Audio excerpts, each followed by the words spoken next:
Что? Где сейчас Спорти Спайс? Кто? Спорти Спайс, блять, где она? Ты без понятия. Именно. А Пош Спайс? Где она? Жюнекин Пампа? Одежду она для сраных анорексичек шьет. Рынок что надо. Это я, ебанашки вы мои, к чему? Если 5-й сезон будет таким же, как 4-й, мы окажемся там, где оказались ебучие Spice Girls. В 2019 году мир охватил хайп под названием «Пацаны». Они были везде, на ютубе, в журналах, рекламных таблоидах. Все наперебой кричали, что это лучший супергеройский сериал ever. Я, конечно, на это дело не повелся, в смысле лучший. После «Сорвиголовы» вы хотели сказать. Протестую. Я перефразирую. Но, посмотрев шоу, я понял, что пацаны даже и не пытаются претендовать на лавры «Сорвиголовы», так же, как, например, Дэдпул не претендует на лавры Капитана Америки. Капитан Дэдпул. Ну, почти не претендует. Пацаны оказались умным, ироничным, хлестким высказыванием в адрес поп-культуры, социальных сетей и даже повесточки. Наша Мэйв сильная, независимая лесбиянка с прекрасной подругой Еленой. Латиноамериканка, к слову. Высказыванием от шоураннера, сумевшего выдать так много из очарованных про мальчиков. Высказыванием настолько успешным, что в адрес Марвел и в особенности DC захотелось сказать: Что за черт? ввиду того, что персонажи на экране проговаривали все повесточные темы с серьезными лицами и как бы даже не шутя, появлялась возможность взглянуть на наш мир со стороны и понять, в насколько кринжовые времена мы живем. Причем особенно забавно смотрятся сцены, где они сначала как бы показывают, как глупо и необязательно выглядят на экране современные тренды. Мы не успеем восстановить сеть, если не доставим флешку в башню. Как же ты через них прорвешься? Отставить панику. Девчонки решают.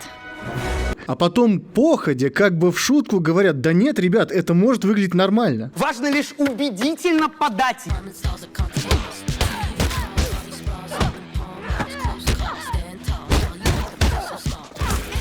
Жри говно, гитлеровская подстилка! Сдохни, блядина! Девчонки и правда решают. Плюс сериал давал возможность проникнуть в мир супергероев без розовых очков и задать себе вопрос: а с чего мы вообще взяли, что Супермен, по сути имея безграничную власть над людьми, должен быть непременно хорошим? Первый сезон оказался просто чумовым за счет провокативного сценария, щедрой порции израсходованного кетчупа, искрометного юмора. Да, любимая, да. И я. Детка, я же... Ну да, ты права. И я тебя люблю. Все, пока.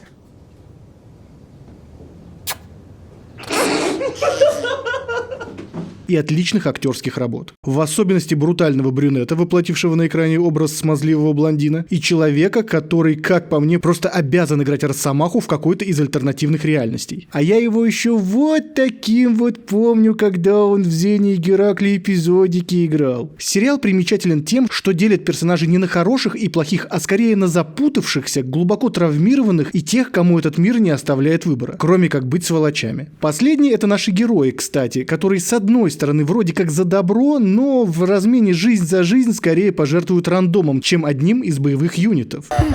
Он же умрет. Нет, стой, погоди, придержи ты коней. Второй и третий сезон в целом продолжили тренд, хотя немного потеряли в плотности событий на час хронометража. Зато добавили экспозиции. Кто родители Бутчера, почему он стал таким, как случилось, что француз виновен в смерти внуков Мэлори. Все это делало сериал уже не таким ураганным аттракционом, как в первом сезоне, но зато придавало ему глубины. Я бегу дедушку разбудить. Деда, там служивый, идем, скорей. А служивый хватает Мерс и швыряет в наш дом. Как, блядь, шар-бабу. 6 дюймов и меня взадело. А вот деда... Вот он был. А вот уже нет. Это я его разбудил. Вытащил из кровати. После этого и началось ОКР. Ну надо же, вот жизнь, какой мир он, такой сложный мир, как унижают этих негров, как унижают этих. Не сказать, чтобы сериал был идеален и не имел никаких сценарных условностей типа... Я нашла Беку. Как минимум предполагаю, где она. Территория Войд строго охраняемая, не подступиться. Ух ты! Территория Войд, строго охраняемая, не подступиться! Вот черт, как же Бутчер туда проникнет? Наверное, ему потребуется целый эпизод, чтобы сделать это. А, он просто через забор перелезет, да. Я не впечатлен. Да и для того, чтобы сюжет как-то работал и создателям не приходилось каждый сезон набирать новый состав, в сериале, как в боевиках со Шварценеггером из 90-х, антагонисты валят буквально всех без разбору, включая своих ближайших соратников, но не главных героев, которых постоянно выручает бог из машины. Ну, не будем кривляться, такова цена за почти неубиваемого главного антагониста. Но это вполне можно было бы простить, ибо сюжет все еще увлекателен, Карл Урбан и Энтони Старр все еще выдают невероятный перформанс, а шоумейкеры знают и умеют фан-сервис. Вот вы знали, например, что Дженсен Эклс в свое время пробовался на роль Капитана Америки, но не получил роль. И вот, спустя годы, глядя на искаженную версию нашего мира, мы можем увидеть искаженную и порочную версию Капитана Америки в исполнении Эклза. Ну и что вы, жалкие уёбки, здесь делаете? Не выражаться. Актер, игравший мальчика-телепата из «Шестого чувства», здесь телепат супер. По молодости бывший юной звездой кино, но с возрастом, как и реальный актер, ушедший в забвение. Тут и отсылки на Снайдер Кат, и до съемы Уидона, и Айсмен из «Людей Икс», который здесь Пиро, и даже чуток Симпсонов. You're pregnant again? Чувакам, отвечающим за отсылки и референсы, хочется крепко пожать руку. Ребята, вы умеете в фан-сервис и в него могете. Я впечатлен. Но если так все хорошо, то о чем, собственно, говорить, спросите вы и будете правы. И я не буду ходить вокруг да около, выстраивая путанный сценарий, почему мне не понравился 4-й сезон. Косяк, который прям реально мешает смотреть сериал. Готовы? Зачем ММ побрился? Гляньте на него, какой кошмар, где брутальный крушитель черепов? Что это за плевок на подбородке? Плюс похудел, и я замечу, что худоба идет вот вообще не всем. Да он постарел визуально сразу лет на 10. Поначалу вообще кажется, что его другой актер играет. Здесь просто no excuses, 0 из 10. Это фиаско, братан. Ваши дети смотрят. Ну да, дети смотрят, а вы им такие ужасы показываете. Ладно, с главным вроде разобрались. Вы, наверное, там задаетесь вопросом: Алекс, ты издеваешься? Ну, как вам сказать? С одной стороны издеваюсь, с другой стороны совершенно все серьезно. Просто в мире есть вещи, о которых невозможно молчать. Ладно, теперь к менее значительным вещам. Как вы, наверное, помните, еще во времена первого сезона Эрик Крипке заявил, что у него цельная история длиной в 5 сезонов. Он их снимает, после чего умывает руки. Где-то мы такое уже слышали. Интересно, что у него за детская травма, заставляющая его снимать именно 5 сезонов? То есть я имею в виду, да, это очень хорошо, когда ты имеешь план на 5 сезонов, но исходя из того, каким вышел 4-й, может быть, стоило делать лучше, меньше, да лучше. По сути, все важные события в этом сезоне происходят в последних 2 эпизодах. Строго говоря, посмотрев только их после 3-го сезона, можно запросто остаться в контексте происходящего. Останется лишь пара вопросов, типа, что натворил поезд А, что за новые бабы в «семерке» и почему черный нуар жив и разговаривает. Большинство же сюжетных линий помимо топтания на месте. Райан с Хомлендером, хотя погодите, нет, он тянется к Бучеру, нет, все-таки с Хомлендером. Наконец-то у француза с Кимико отношения, хотя погодите, нет, француз влюбился в какого-то мужика, с которым у него ничего не вышло, и опять он с Кимико. Отец Хьюи умирает, хотя нет, ему лучше, нет, он все-таки умирает. Глубина идиот, да, он все еще идиот, тут никаких сюрпризов. Самый стабильный персонаж. Вот эти вот движения вперед-назад, они вообще-то характерны для сериалов на самом деле. Да, когда мы говорим про драматические сериалы в духе «Это мы» или «Клиент всегда мертв», где вся суть сериала бытовуха, а его цель показать нам жизнь обычных людей. Вот там они ссорятся, мирятся, сходятся, расходятся, и это нормально. Ведь там и эпизодов в сезонах побольше, и нет, знаете, больше ничего, кроме этой бытовухи. Здесь же у вас экшен-сериал, мать вашу, да еще и эпизодов всего 8. Вы сезоны по 2 года снимаете, неужели вот эта горбатая гора все, чем вы можете наполнить сериал? И ладно, хрен с ним, что француз у нас тут играет сразу за обе команды. В конце концов... В жизни каждого человека бывают моменты, когда зашел не в ту дверь. Но эта линия в целом вела нас и так никуда и не привела. Зацените, как это выглядит со стороны. Француз сходится с неким Колином. Кстати, кто это? Этого пидора в Химках видал. Деревянными членами торгует. А, да? Ну, так гораздо понятнее. Так вот, француз сходится с Колином, но он очень боится, что Колин узнает, что француз когда-то убил его родителей и уйдет от него. И вы вот ни за что не догадаетесь, как это все заканчивается. Колин узнает об этом и «сейчас лучше сядьте», уходит от него. Не, ну сюжет просто пушка, я считаю.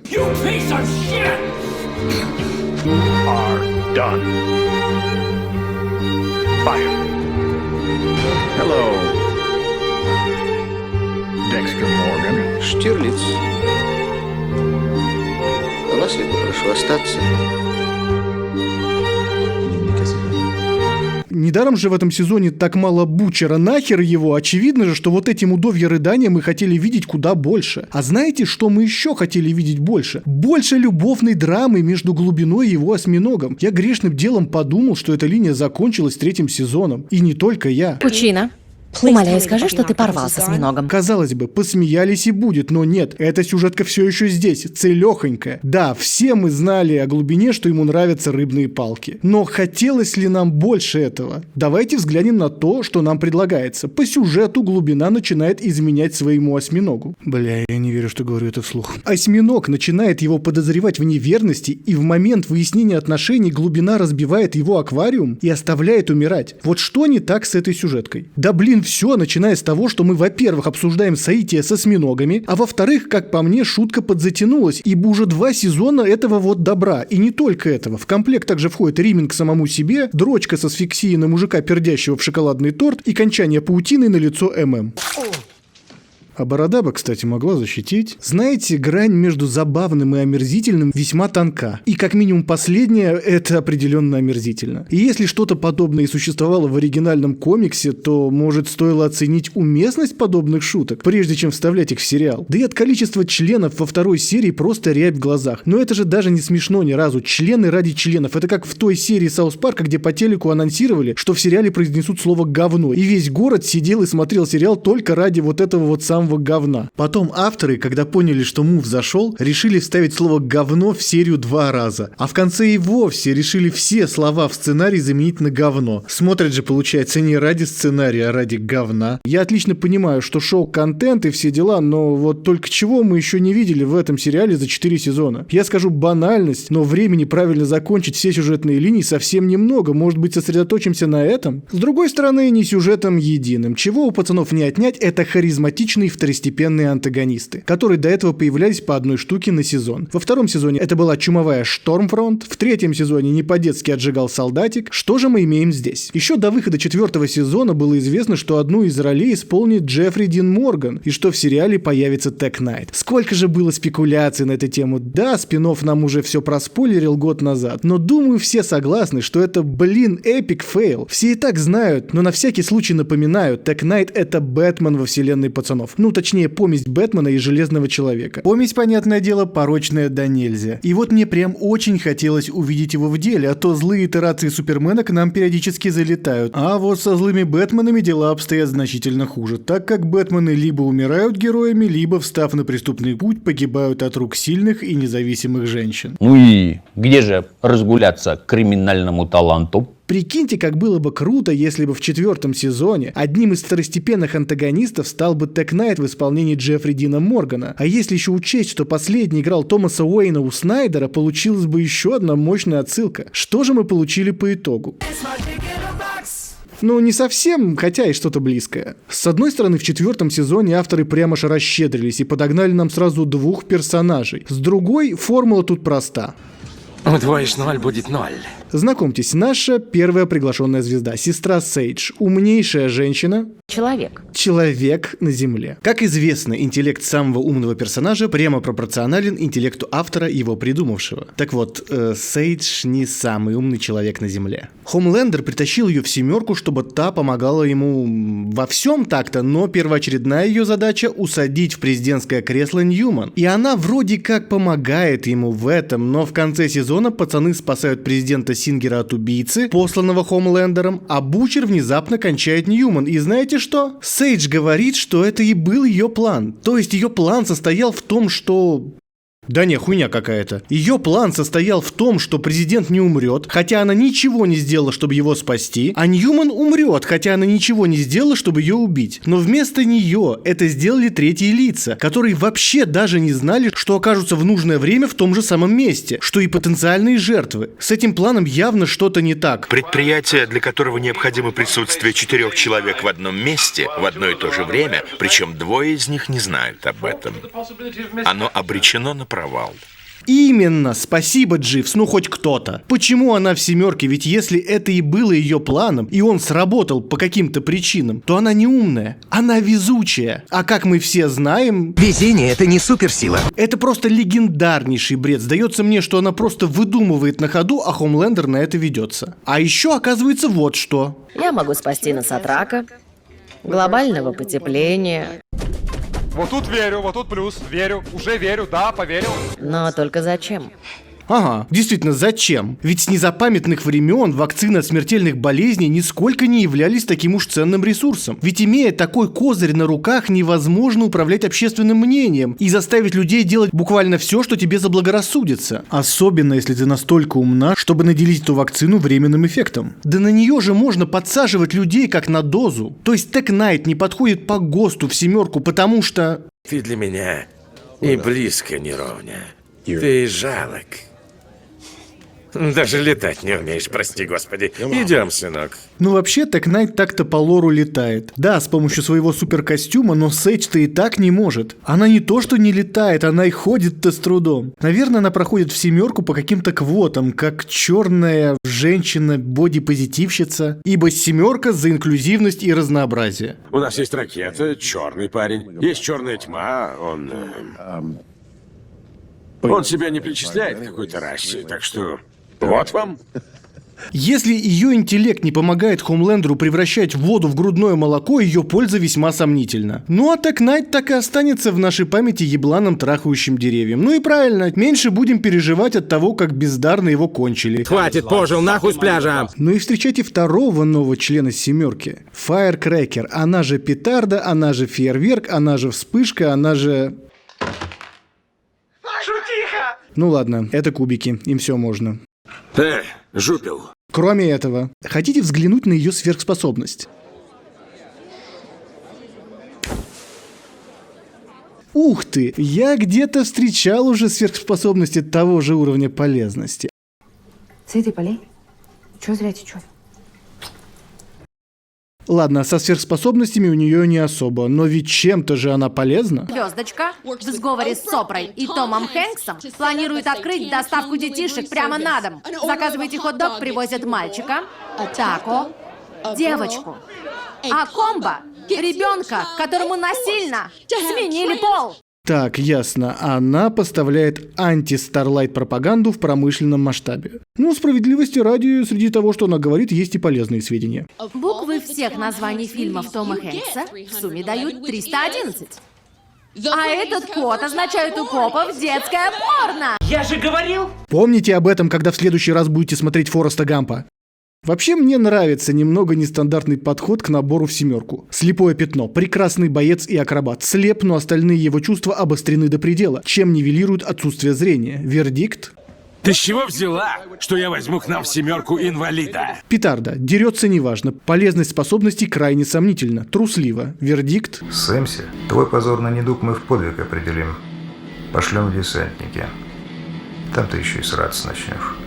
А ей вот точно прям необходимо быть в семерке. Я понял, что она часть плана сестры Сейдж, но разве смысл существования семерки — это не опиздюливание преступников и демонстрация суперсил на камеру? Она же тупо не годится на это. Ей же могли дать пост по связям с общественностью в Void. Зачем ей быть супергероиней, если ее польза как супергероини около нулевая? Да и опять же, не устаю восхищаться гениальностью Сейдж. В расколотом надвое обществе, где половина людей поддерживают Хомлендера, в обществе, где существует интернет и свобода выражения мнений, а значит существуют и лидеры общественного мнения по каждой из позиций, они наняли блогера с 200 подписчиками.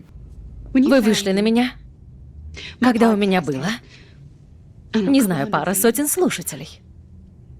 Надо мной смеялись. Это самое тупое вложение ресурсов, которое я видел. А не нашлось человека, я не знаю, с большей аудиторией, способного отстаивать нужную им позицию более складно. Извините за нескромность. Один из них перед вами. А что там с ее мотивацией? Она ненавидит Старлайт, потому что та оболгала ее, и из-за этого Петарда не смогла выиграть конкурс? Ты, оказывается, напела всем, что я тогда дала судьям конкурса в жопу. Только так отброс вроде меня смог попасть в финал.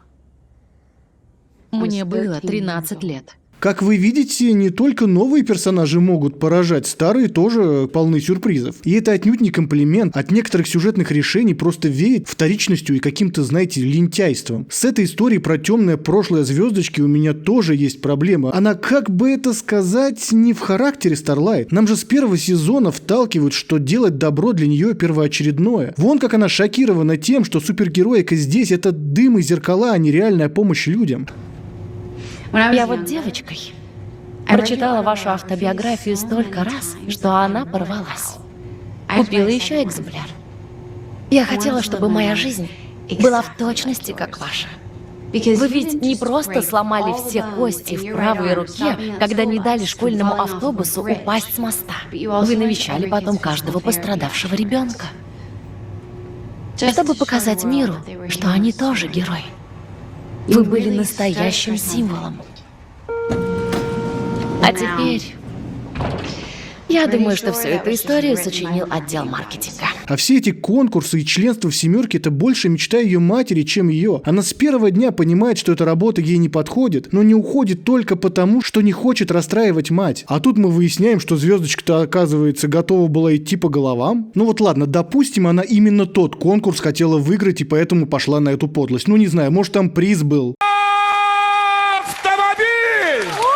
Тогда у меня проблемы с другой сценой, где глубина в первый же день пытается склонить ее к соитию. Окей, а что с лицом-то? Разве человек, который готов идти на низости ради достижения целей, не должен это воспринимать как минимум спокойнее? Ведь, судя по всему, она с юности понимала, как устроен этот мир. Вот Зажигалка, кстати, это очень хорошо понимает. Странно, что не она тот конкурс выиграла. Да и придумано это все как-то нелепо. Петарда не выиграла, потому что звездочка сказала, что она дала в жопу судьям. Сказала кому? Судьям? А не выиграла она тогда почему? Потому что судьи обиделись, что не дала на самом деле. Они такие: сука, могла бы и дать, хрен тебе теперь, а не первое место. Как она с такими водными выросла такой идеалисткой, какой была в первом сезоне? Я наговорила тебе ужасных вещей.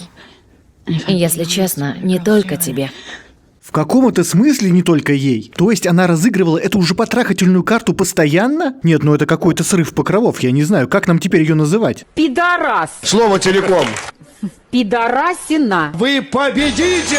Хомлендер в этом сезоне тоже не радует. С одной стороны, Энтони Стар все еще тащит. С другой, я честно сломал себе голову в попытках понять, как у Хомлендера работает да все от мозга до способностей. Вот Хьюи, находясь в вентиляции, подслушивает разговор Хомлендера. Внезапно капля пота Хьюи падает на Хомлендера, и тут незамедлительно делает дыру в вентиляции. Но Хьюи там уже нет. Но на этом чудеса не заканчиваются, ибо Хомлендер, имея супер обоняние, не может его учуять, имея суперслух, не может его услышать, и имея рентгеновское зрение, не может понять, куда Хьюи пошел. Ну ладно, Хомлендер не видит через цинк, а труба может быть теоретически сделана из цинка, бог с ним. Он и не слышит через цинк, что ли? Или Хьюи еще и по трубе передвигается бесшумно? Если так, то у него уже сверхспособностей больше, чем у Сейдж и Петарды вместе взятых. Но главный косяк, с которым у меня колоссальные проблемы, что после этой сцены Хомлендер просто забивает на это, не пытается выследить Хьюи и убить его, а он убивал из-за куда меньше. Сколько раз за 4 сезона мы уже это проходили? Подойди. А сейчас ты для меня кое-что сделаешь, окей? Убей его. Если получится схватить Хью Кэмпбелла, вырву его зачаточный хребтец прямо из шеи. Хью Кэмпбелл, сука, чую его вонь. Убьешь его, и его подельники меня разоблачат. Как раз пора. Причем после этого Хьюи даже не прячется. Он ходит к себе в офис, к отцу в больницу. Хомлендер прекрасно знает, где его найти, но просто позволяет Хьюи делать его хьюиные штуки. Что это за бредятина? Вы понимаете, какой угрозой Хомлендер был в первом сезоне? Как пацаны буквально шкерились от него. Смотри. Что это? Твердыня. Это он? Твердыня здесь? Ох, мама! Вот черт! Он же нас увидит. В первых сезонах пацаны были подпольным формированием, а в этом они, не стесняясь, вынашивают планы против Хомлендера в офисе прямо в центре Нью-Йорка. И Хомлендеру с этим типа норм. Человеку, который кровавую баню готов устроить ученым, что 30 лет назад на нем опыты ставили. Ладно, у него с Бучером какая-то непонятная любовь, в том числе к одной женщине. Но Хьюи-то поди в сделку не входил. Да, вот, кстати, про любовь к Бучеру. Почему, напомните, он его не убивает? Что ты ему сказала? Что если тебя тронет, я покончу с собой на глазах у Райна. А перед смертью скажу, в этом виноват твой отец. Ты извини за невежливость, но давай уже к сути. К выжиганию мозгов лазером. Не говори ерунды. Разве это спортивно? Перерезать бы глотки Бутчеру и всем его подельникам. А вот это блестящая мысль. Бутчер скоро умрет. Своим ходом. А нам не нужны неприятности с ЦРУ, когда план уже на мази. Да. Мне кажется, или объяснение этого все жиже и жиже от сезона к сезону. Этот пидорас появился внезапно. Надавал нам по жопе. И украл весь кокс. Это который похож на Бэтмена. Это самая хуевая отмазка, что я в жизни слышал, Тре. И ладно бы он в процессе сериала стал гуманистичнее, но, по-моему, он как раз наоборот все больше тяготеет к ультраправым взглядам. Давайте проясним ситуацию, раз уж СМИ это муссирует. Как вы могли не знать, что Гроза была нацисткой? Ну ладно. В общем, скажу как есть, Кэм. И супергероям не чуждо влюбиться не в ту женщину. Ошибся, допустим. Давайте, прошу у всех прощения. Так чем он руководствуется? В чем мотивация убивать ученых, но при этом позволять врагам существовать? Притом в сериале проговаривается, что пацаны для него как заноза в заднице. Они из ЦРУ. Настоящие дипстейт-агенты. Убили больше суперов, чем кто-нибудь еще. И твердыне они нужны мертвыми. Давайте-ка подумаем, а что Хомлендер делает с людьми, которые ему нужны мертвыми?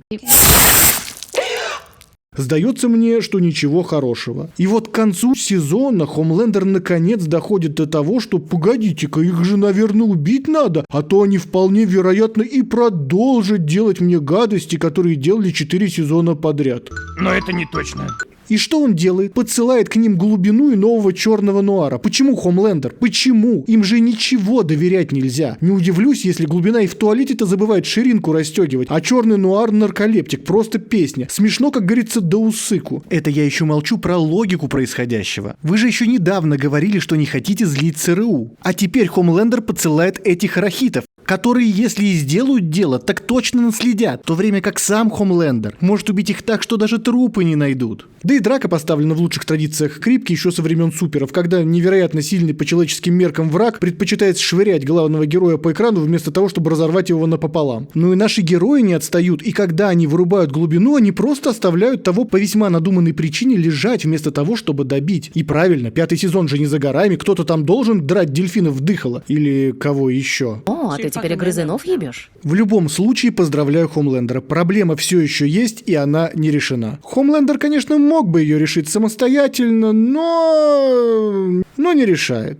Почему? Я не знаю. Наверное, он слишком занят коллекционированием своих лобковых волос. Нет, серьезно, зачем он их собирает? Надеется, что лобковая фея даст ему пени за каждый? Да и вообще, далеко не отходя от убийства ученых. А какой был смысл нам это вообще показывать? Причем на протяжении целого эпизода, целых 16 минут хронометража. А то мы не знали, что Хомлендер... Несносный, безответственный, отъехавший в конец полудурок. Нафига вы просто тратите наше время? Вам настолько нечего сказать. Может, снимем эпизод, где Хомлендер будет пытаться убить Хьюи и пацанов, а потом у него ничего не получится по каким-то разумным причинам, а не потому, что у Хомлендера сценарный склероз. Это же просто в голове не укладывается. Ну кто ему сказал, что без бороды ему лучше? И вот выехали из одной бессмысленной сюжетки, как тут же вкатились в другую, где отец Хьюи умирает, но благодаря препарату В выходит из комы. Однако его сверхспособности оказываются неконтролируемыми, а разум поврежден. Но Хьюи удается уломать его на эвтаназию, и он таки умирает. На повестке дня вопрос: а что кардинально поменялось бы, если бы он просто умер без танцев с бубном? А я отвечу: мы бы сэкономили порядка 15 минут на что-нибудь действительно интересное. Конечно, 15 минут это немного, но 15 минут там, 15 минут здесь, 15 минут на любовную драму глубины осьминога в конце-то концов, и вот уже целый эпизод, а у вас их всего 8. Ну ладно, просто потраченное время это пустяк. В конце концов, это ничто по сравнению с тем, что эта линия только после портит повествование. Например, а где в этом эпизоде полиция? Отец же реально в больнице кровавую баню устроил. Мне же не показалось, что в первых сезонах они очень даже выезжали на происшествие, а на супергероев вообще целый отдел аналитики работал. Да через 5 минут после начала безобразий тут должен был бы в лучшем случае A-Train появиться, а в худшем Homelander, да еще и с журналюгами, которые бы в прямом эфире снимали, как любимец Америки срывает кожу с жопы суперзлодея. Хочется спросить сценариста, если так разобраться, каким таким уникальным выводом Хьюи пришел по итогам этой истории? Что надо уметь отпускать от себя людей? Я думал, что Хьюи уже пришел к этому выводу в прошлом эпизоде, когда передумал вводить отцу препарат В. Так нет же ж, вы все-таки нашли возможность ввести ему В, чтобы Хьюи и, конечно же, мы уж точно поняли, что каковы бы не были ставки, сделка с дьяволом, дорога в один конец. Раха, по-немецки месть. Она что-то пыталась сообщить. Да, спасибо за вклад. Я не могу сказать, что 4-й сезон плох целиком и полностью, и что мне он совершенно не понравился. Здесь все еще есть и забавные моменты. Это его желание. Как же он любил этот фильм. Ведь такое говно. Скажи. Вот. Вырви глаз. И грустный. Пацанам скажи, что мне жаль. Что мне очень жаль. Что я... Извинись, в общем. И трогательный. Доверять мне детей даже близко нельзя. Ну, неправда же. И философские.